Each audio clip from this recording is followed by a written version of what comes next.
What is going on, everybody? Welcome back to Phones and Drones. As you can see here, we have OnePlus's first foray into the tablet market with that OnePlus Pad, as well as the OnePlus magnetic keyboard case that is actually bundled right now if you would have pre-ordered it. Having said all that, this by no means is necessarily a new product. So for those of you that don't know, Oppo actually owns OnePlus, which is actually all a subsidiary of BBK Electronics. So there is a lot of design language, a lot of knowledge and engineering shared between all these companies. Having said that, that doesn't take away from what this is and what it's meant to be. And I actually think this will be a pretty entertaining tablet and value item for a lot of people. So having said all this, it has that unique aspect ratio at 7.7 to 5 with that 144 hertz display. It has some crazy 1 month standby claims that OnePlus is promising, so I'm interested to put that to the test. And it does have 67 watt Super VOOC charging that should power this pretty quickly.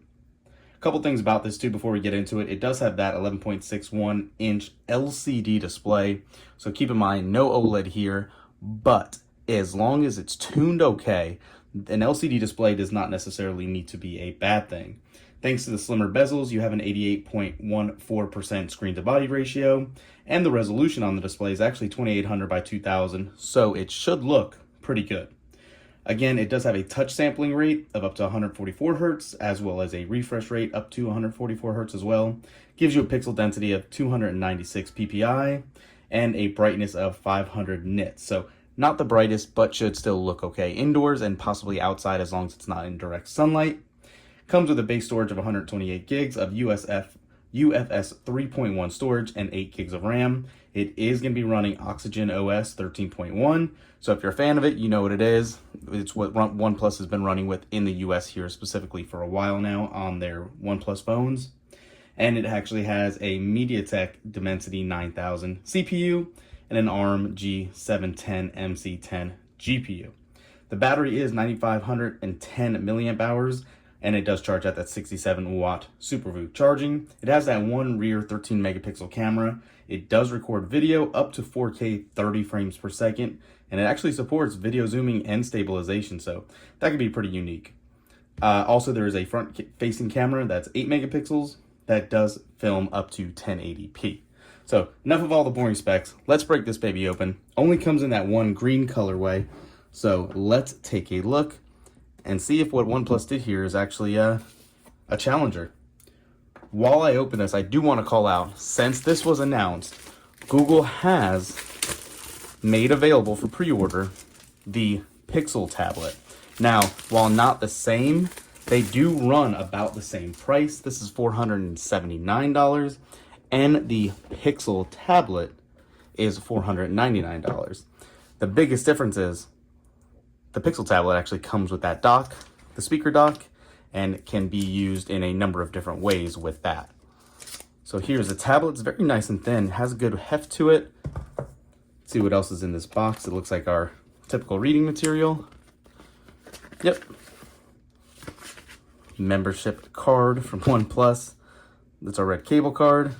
Quick start guide, safety guide, yada yada. Go ahead and throw that to the side. And one big thing, you have that 67 watt Super VOOC charger built in, or coming included with the tablet, and that USB-C to USB-C cable. And this is what's going to make the power, keep those powered on. That was actually USB-C to USB cable. Sorry, not a USB-C to USB-C.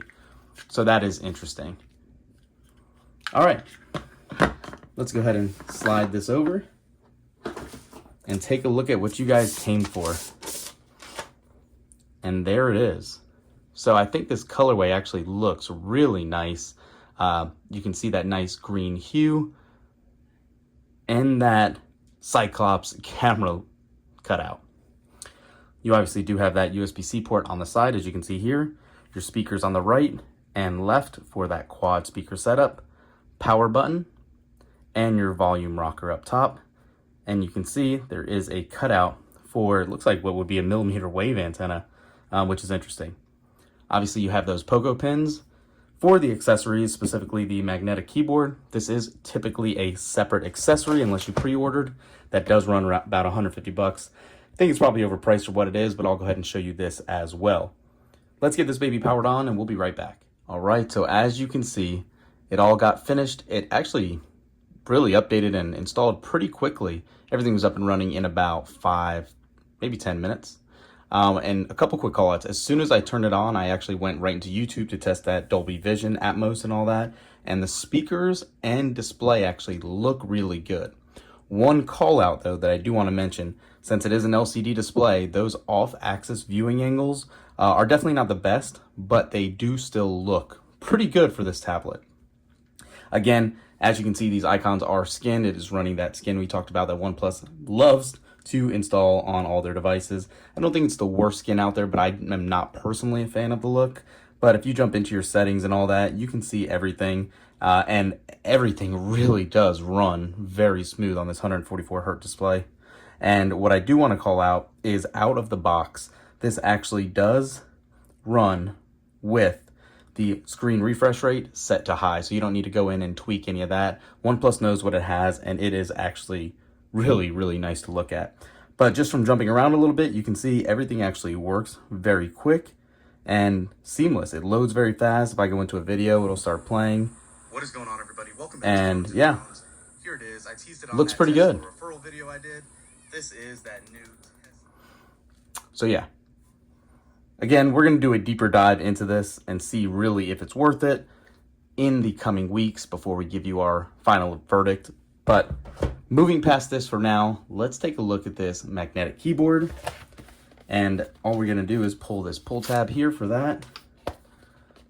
And pop this baby open, hopefully. There we go.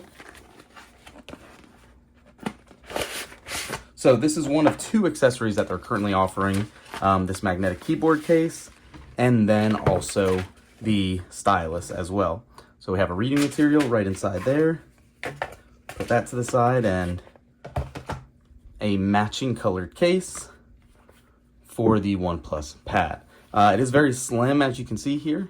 Does not look overly large. Nice clicky trackpad. It's a little small, but it is what it is. And you can see those 3 pogo pins there to link up to the tablet itself. So all you're gonna do is literally just line it up, snaps right into place, and we'll go ahead and line up the camera hole, and you can see it recognized it.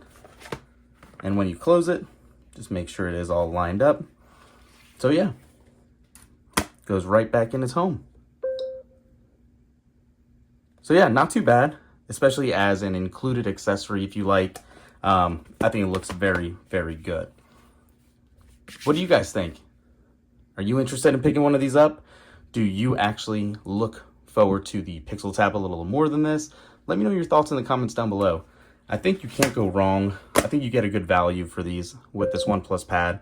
The longevity is what's going to be questionable. The support structure is going to be questionable just because obviously with how OnePlus operates sometimes. But yeah, just a couple quick thoughts on it.